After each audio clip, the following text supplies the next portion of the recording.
This audiobook is rated PG-12A due to slightly explicit content. Take care. Any historical errors should just be accepted as fiction.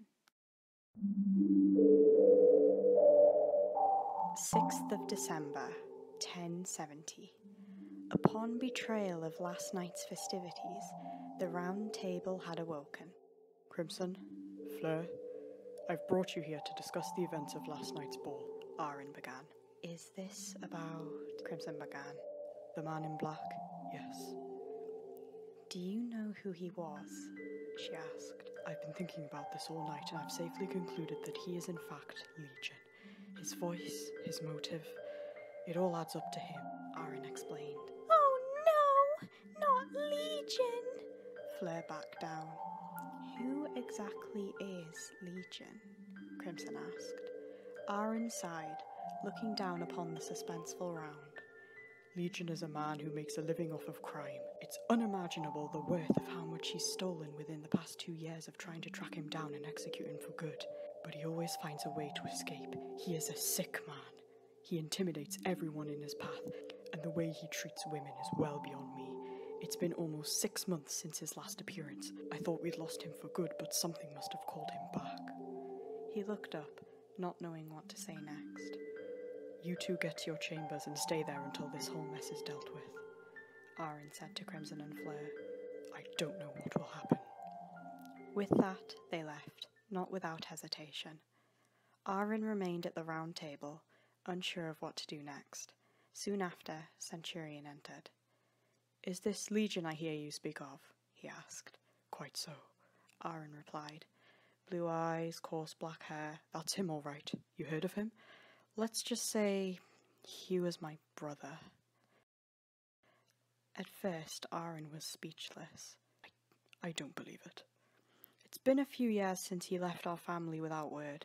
We never got along. I'm guessing he was jealous of my success.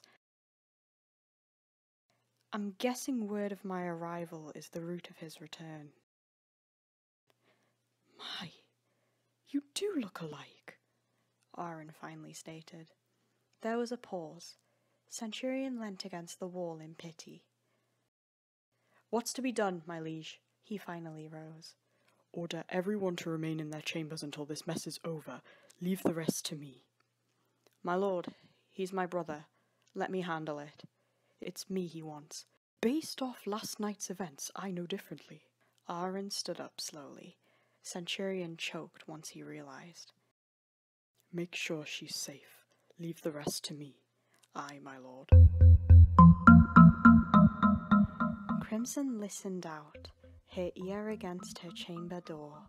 At the smallest sound, she flinched, for she wouldn't dare venture beyond that door for fear of encountering him. She slowly took infant steps back toward her bedroom door. She knew she'd be safe in there, except getting to it. With every step she took, the ambient silence rung louder, until suddenly she stopped walking. But the footsteps didn't stop. She looked around for anyone else, but no one was there. She continued walking, but something walked back. She wasn't safe. She turned toward the wall, but as soon as she looked back, the enemy was in her vision.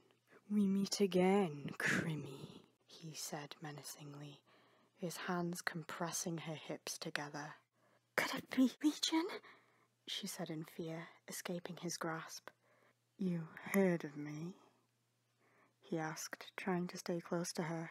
I heard you were supposed to be executed long ago, she said, backing away slowly. Legion laughed. No, my dear. It's all a misunderstanding. Let her go, a voice called from afar. Legion turned to find himself face to face with none other than his own brother. Exactly who I expected to turn up.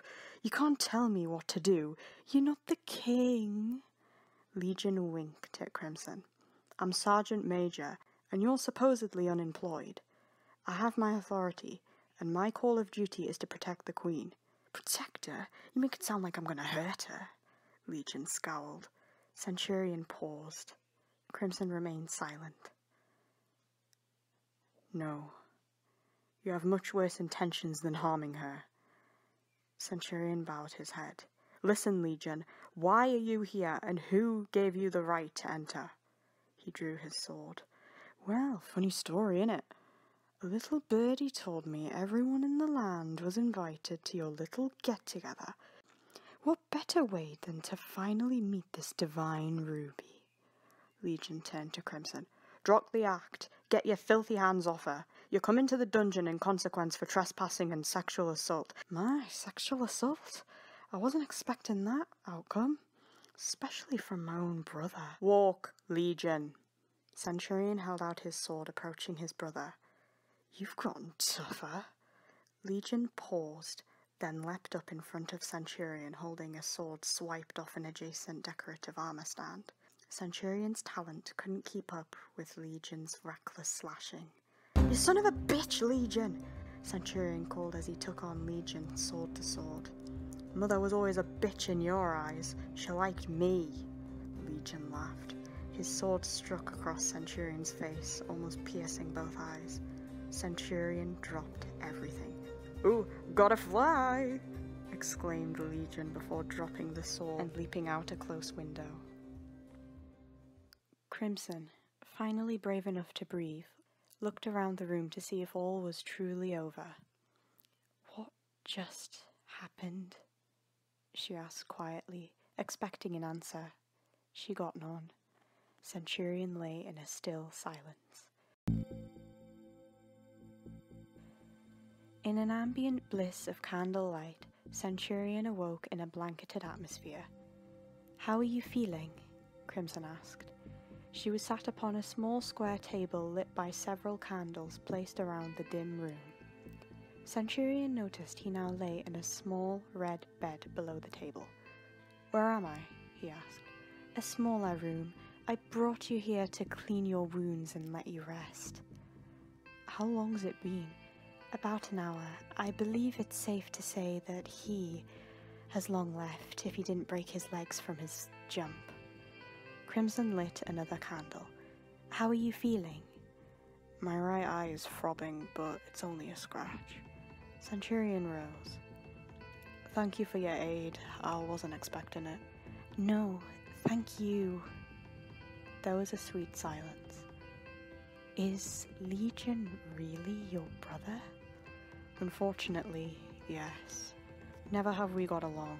I always achieve more, but his jealousy and overfaith in himself turned him against me. He doesn't try at anything. Mother put too much faith in him. Does your mother really hate you like he said? Only because I was born of a cesarean. Does that mean you could kill Macbeth? If you want me to? Macduff beat you to it. Crimson laughed. She finally looked away from the candles she lit and into Centurion's eyes. Her words turned to butter and her heart fluttered. The warm ambience she felt upon looking into Centurion differed from the cold force she felt upon seeing Legion. Although the two looked alike, one set her butterfly heart free, the other fluttered flightless. Centurion smiled upon Crimson, but frowned upon the floor. Something needed to be done. What's to be done? About Legion? Prince Aaron said himself he was overdue many executions. If he does come back, I'm ending his life myself. Is this really the right choice? Crimson paused. Depends on the context. To a small extent, yes, although everyone deserves a second chance. I gave him many second chances growing up. He never accepted them, Centurion sighed. I'll kill him. For you. He's not trying to harm me or anything. It's me he wants dead. I'm the reason he's here, but it's you he wants. I'm who attracted him here, so I'm who will make sure he leaves, whether it be dead or alive. Centurion reached for his sword that stood beside his bed. It's all in your defense. Centurion stood up. Don't leave the chamber. I'll make sure this kingdom is heavily guarded to ensure Legion never returns. With that, Centurion made haste. Crimson hesitated, unsure if she should even leave the room, for the candles began to fade with Centurion's exit. She slowly approached the door and made a swift exit. Ahead, the coast was clear. Stone walls remained unturned. Suddenly, a faint breath she felt across the side of her head. Matted black hair met with her raven waves. She turned. Legion? Crimson. I thought I'd never find you. He wouldn't dream of ever taking his hands or eyes off her. Crimson froze. Then she remembered he wouldn't do anything to hurt her.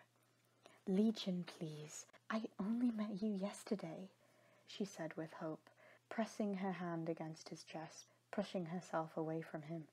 But I've known about you since my brother's arrival. Someone needs to fill the gap in the dynasty. I saw wedding rings as soon as I set eyes on your precious body. Crimson froze. She knew exactly where that came from. She looked back, wishing Centurion would come to her aid. You seem close with my brother, aren't you? Legion's tone became menacing. His grasp became tight. Crimson struggled in his grasp, unsure of how to react. He noticed the fear within Crimson as she prayed for Sergeant Major's aid. Legion, let her go! A voice called in Crimson's aid, but it wasn't Centurion, it was Aaron. My, Aaron, we finally get to cross paths again. Aaron had waited for this moment for so long. He looked dead into Legion's eyes and forced himself upon him, tackling him to the ground. Aaron had practiced that move for years. Aaron looked upon Legion in a constant state of empty emotion. Legion remained in a smile. Crimson's relief converted to dread once she saw the knife Legion hovered above Aaron's waist. How did you break our security? What gave you the right to come back here? Aaron asked sternly, keeping Legion down with his weight. A passion makes you cunning in every way possible, Your Highness, Legion said, clutching his knife. Aaron, Crimson called. Aaron noticed the threat below him. He put his foot down on Legion's arm, causing it to mercilessly jam. Legion squirmed in pain. Now, Legion, we have some unfinished business, Aaron said through gritted teeth. I should have just done this long ago on the spot. Aaron pulled out the knife from Legion's weak hand and pointed it in his direction. Crimson could have never imagined the fear upon Legion's face at this very moment. Aaron, stop, Crimson hesitantly interrupted. Aaron slowly lifted his foot off Legion's arm, causing him to drop upon the ground. Crimson slowly approached Legion in his weak state. Legion, there is an easier route. Quit acting in such dark manner and accept fellowship. Crimson smiled and reached out her hand to Legion. Legion paused, and his eyes widened. He slowly lifted his good arm and reached for Crimson's arm. Had he finally seen what's right? Suddenly, hope shifted to dread as Legion lifted his other arm and put all his force upon Crimson, pushing her back and onto Aaron with great force. Legion smiled upon the sight of Aaron cornered to the wall. Legion, how do I work with you? Aaron asked, slowly getting up from under Crimson as she gradually lifted. We've been doing this forever! I'm not going to surrender, neither are you. Nothing you've done can be forgiven. You dishonored me, my family, you treat everyone with such disrespect, and you take what isn't rightfully yours. I have no choice but to ask you to leave. Never bother my family again. It's all I ask of you. Legion frowned at Aaron's request. Oh, please. I'd prefer to stay, Legion said, approaching Aaron. Give me my dagger. Aaron hesitated. Give me my dagger, Legion repeated. Aaron clutched the dagger, picking it up off the floor. No, Legion, I won't let you hurt us. I must ask you to leave before I hurt you. What's a man got to do just to get his hands on his precious dagger, or his precious crimson? Movement stroked against Aaron like fire, and the knife was out of his hands. Legion, what are you doing with that? Aaron's tone became dry. Before Legion could do anything, he was stopped by a sword, cutting straight through the back of his hand and out the middle of his mouth. He squirmed in pain, dropping his dagger before collapsing. The castle floor drowned in an ocean of blood, some of it squirting onto Crimson's face. She tried not to touch it, but the urge was too thick. Legion lay motionless. Centurion dropped his sword. "I'm sorry, I didn't know what to do," he began quickly. Aaron remained speechless. He noticed 2 guards behind Centurion and signaled to them. "Guards, take his body away." With that, Legion was truly gone. All that remained was a red sea of thick pigment. "My lord, I'm so sorry." "Don't be. He had it coming to him. You didn't know what to do, and you did the right thing. What Legion has done is punishable by death," Aaron said before proceeding toward the exit. "I better go tell Fleur and the other castle residents it's safe. In the meantime, we'll clean up this mess." Crimson remained fixed upon the sea of blood. Centurion wiped the blood off her face with his sleeve. "I'm so sorry you had to see that." "It's all right. Your heart and mind was in the right place, but maybe not your hands. My way, he had it coming to him." "I just can't believe I killed him. My own brother. If only he could have had one more chance." Centurion's eyes began to watershed. "And he will be given another chance. In the next life.